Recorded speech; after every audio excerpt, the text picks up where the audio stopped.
it's not on. I want to say on. Oh.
remind me the order. This is the congressman to the governor to POTUS, and then the first lady may do something or something like that. So that's yeah. And then I think I'd like no service. Yeah. Like the order of standing, I think was going to be like POTUS, FLOTUS, governor. But basically, like they're just going to walk up. Okay. So that's not like it's like everybody else set before we got together. No, I can go on together. Yeah. Okay. Okay. Yeah. Exactly. Let's do that. I'm just gonna put some more bottles on it. Where? I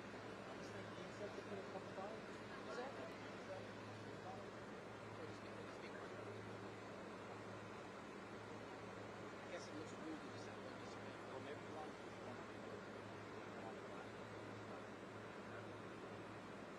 Glasses look weird. Yeah. Right? Yeah. Yeah. Just put three bottles. Just put 3 bottles. Yeah, I'll take this. Yeah, good idea.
Test 1, 2, 3, 4, 5. This is a test of the lectern. Test 1, 2, 3, 4, 5. This is a test. Do y'all get that? Test 1, 2, 3, 4, 5. All right, I need to be done with the mic check. Test 1, 2, 3, 4, 5. This is a test. Test complete.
Oh, you're right behind me. I was like, where is he?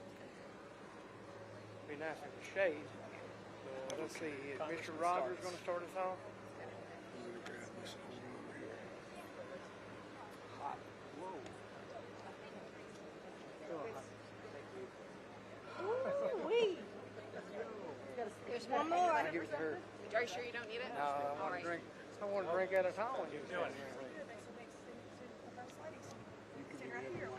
Yeah, come on. Right up with them. Oh, okay. Phew. Sorry we didn't have any. If you will gather round, we'll have a short program.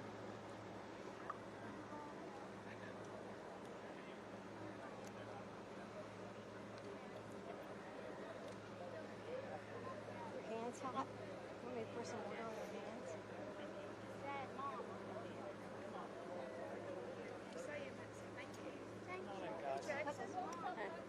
Hey, right over here. I feel better. You got it. That's okay. He's all right. Now, Jackson, you're speaking first, right?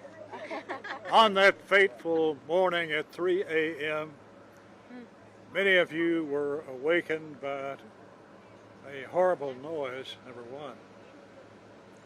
But before that day was out, we had asked the President for emergency disaster declaration, and that very day he signed the papers, bringing in all sorts of federal help, including FEMA and others. But what a spirit we found in the hills of Kentucky. We love each other, we love our country, we love our state and our county and our community, and we'll go to lengths to preserve those values that we treasure in these hills. And then the governor took up the cause and has guided it marvelously through these days and weeks. There's plenty of work yet left to do, both on the federal and state level. But we're also very excited that in the crowd with us today, helping survey the situation, is our own president, who is seeing to the needs of this region and doing what he can to help ease the pain. So, let me say a word of welcome with you to our governor, who has been on the spot over these past few weeks, and days. Welcome, your governor, Andy Beshear.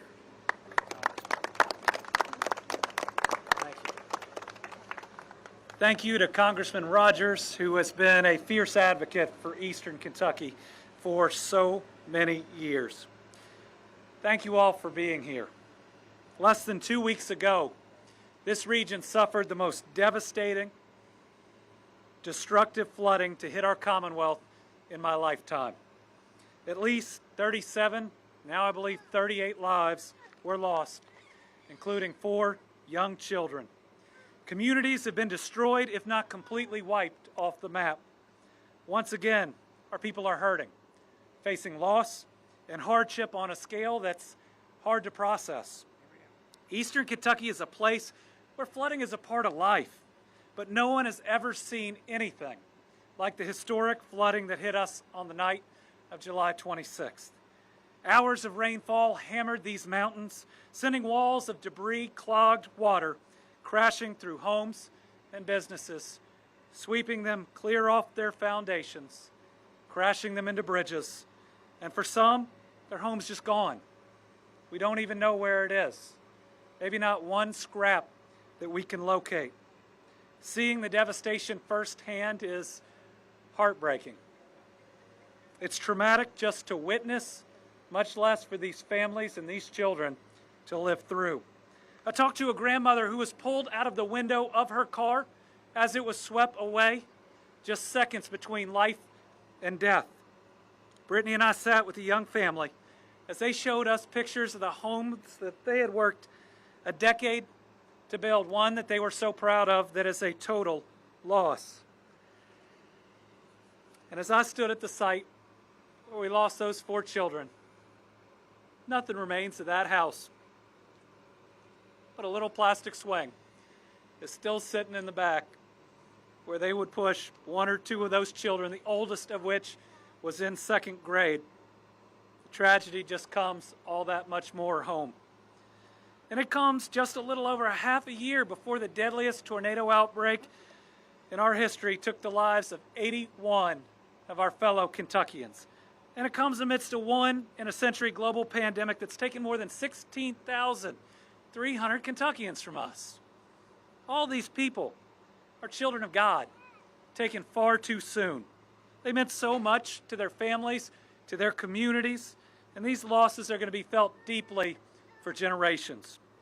While the body is mortal, the soul is eternal, and to those lost, we will see you again. The trials and tribulations we Kentuckians have faced are hard to understand. But one thing we've proven over and over is that Kentuckians do not break. We may get knocked down, but we don't get knocked out. Just look at the families right here and the families over there, hugging on the ones they love, extended family coming down to support them, everybody finding a place to stay because that's who we are. Kentuckians are good people. We open our hearts and our homes to one another, and while this continues to happen to us, maybe it's because we can take it, because of how we lean on one another in times of need. No red or blue, no D or R, just Kentuckians looking out for Kentuckians.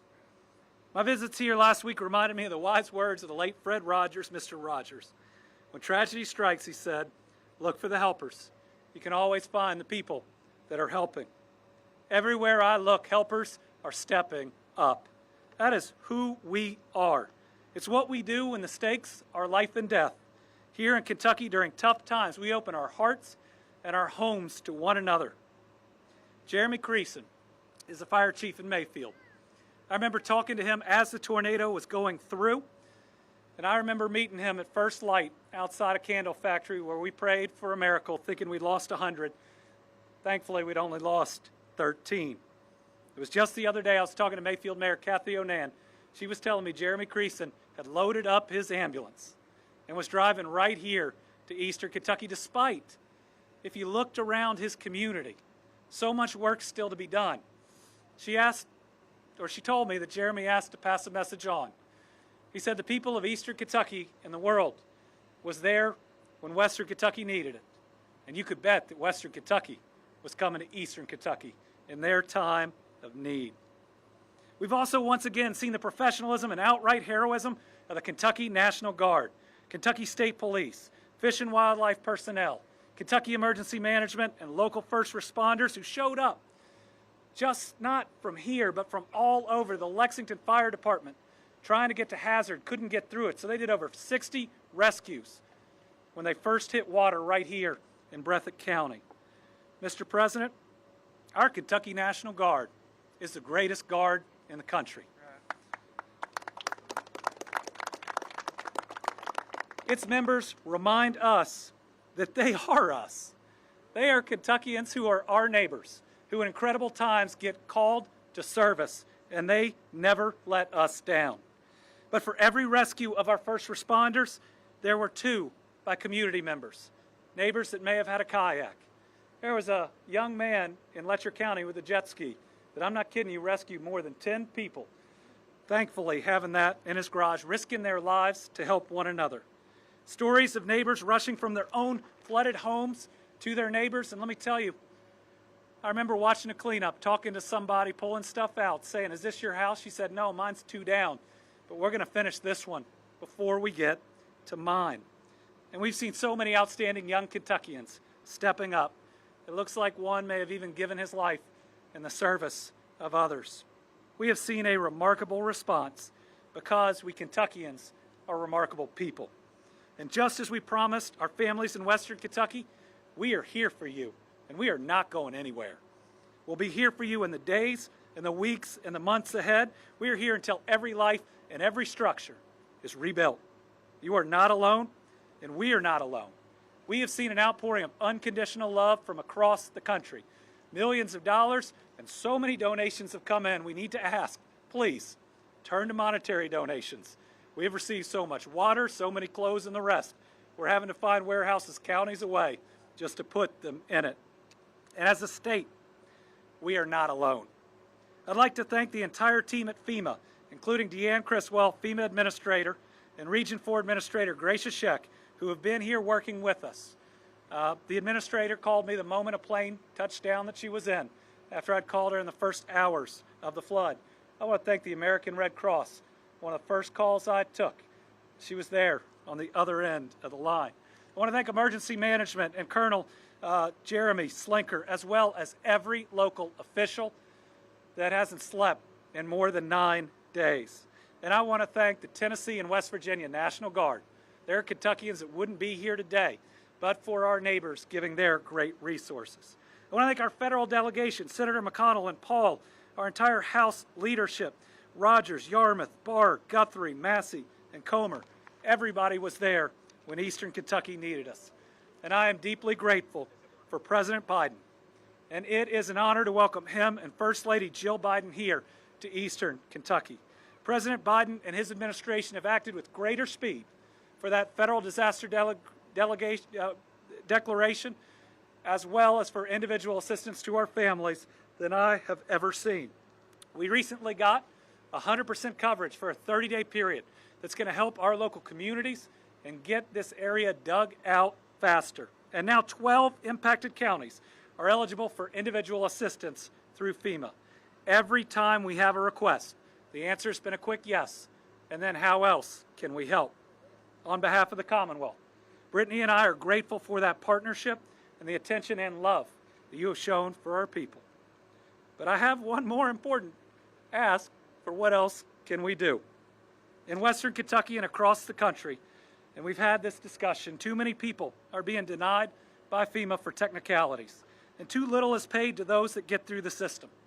The people of Eastern Kentucky have lost everything. Most just have the clothes left on their back. No insurance, no other coverage. Now is the time to fix this issue.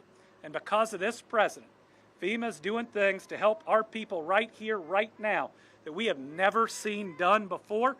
And we know under his leadership, it'll continue. I want to thank everybody in FEMA for adapting with us as our people desperately need it. In these times, even more than most, we Kentuckians lean on our faith. I believe we see God in the response, and that's a good thing because we have so much more to do for the people here. In the book of Joshua, God says, "Be strong and courageous. Do not be frightened. Do not be dismayed, for the Lord God is with you wherever you go." In the book of Jeremiah, we're told, "For I know plans I have for you, declares the Lord, plans to give you peace, not disasters, plans to give you a hope and a future." To the people of Eastern Kentucky, we love you. We're going to be here with you. And this President and First Lady are here today to show that you matter to them. Now I'd like to introduce you to a President who has been there in times of disaster each time we've called and is making things happen that we have never seen before, President Joe Biden. Well, thank you very much. Folks, I was going to give more formal remarks, but can y'all hear me? Is this on? You know, I got to meet several families. Got to meet the family back here on this side of the road. To see what's happened to their properties, their trailer, everything they had, and how they've come together. No complaining, just getting up and going to get it done. And I walked across the road to another family. One family, gentleman, his trailer is all the way up at the other end of the property, gone.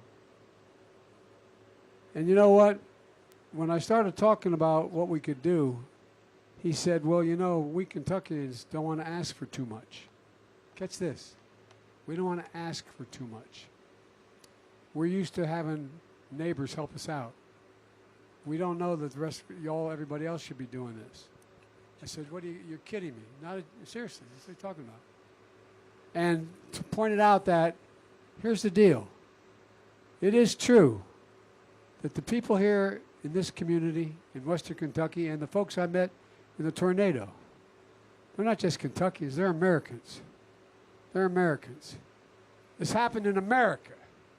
American problem. And we're all Americans. Everybody has an obligation to help. We have the capacity to do this. It's not like it's beyond our control. The weather may be beyond our control for now, but it's not beyond our control. And I promise you, we're staying, the federal government along with the state and county and the city, we're staying until everybody's back to where they were. Not a joke. And one other thing I raised with the Gov, we've never done this before, but because of a number of things we got done on a bipartisan basis, like a $200 million infrastructure project, like what we're doing today, what we passed yesterday, helping take care of everything from health care to God knows what else. What we're going to do is we're going to see, for example, if they got to put a new water line in the community, there's no reason why they can't at the same time be digging a line that puts in a whole new modern line for internet connections. Why? Why can't we do that? So this is going to be different. We're going to come back better than before. And I really mean it. That's the objective I have. Not come back to what we were before, come back to better than we were before. And I mean this, Gov, and you know I mean it. And I'm confident with your leadership we can do it. Along with we call them county executives where I'm from, but from the judge here. I'm finding this is something that we can all do. We can get this done. Because we're the only country in the world that has come out of every major disaster stronger than we went into it. We got clobbered going in, but we came out stronger. That's the objective here. It's not just to get back to where we were, it's to get back to better than where we were. And we have the wherewithal to do it now with the legislation that's been bipartisanly passed. So I don't want any Kentuckian telling me you don't have to do this for me. Oh yeah, we do. You're an American citizen. We never give up. We never stop. We never bow. We never bend. We just go forward. And that's what we're going to do here. And you're going to see. And I promise you, the bad news for you is I'm coming back because I want to see it. Thank you very much. Am I supposed to introduce you, Judge? I think you're it. That's it. You're a man. All right, now we're all going to run laps around. But all kidding aside, thank you, thank you, thank you, thank you. These people deserve an enormous amount of credit for their courage and their stamina. Thanks.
I'm getting burned. Go in the shade, and I'll bring the cart in and you'll get in there. Then I can walk to the car.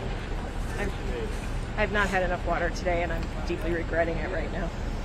I got some here. That's okay. You should grab one of them. You should get Dave one of those boxes in there. Hold on, the motorcade's still moving, man.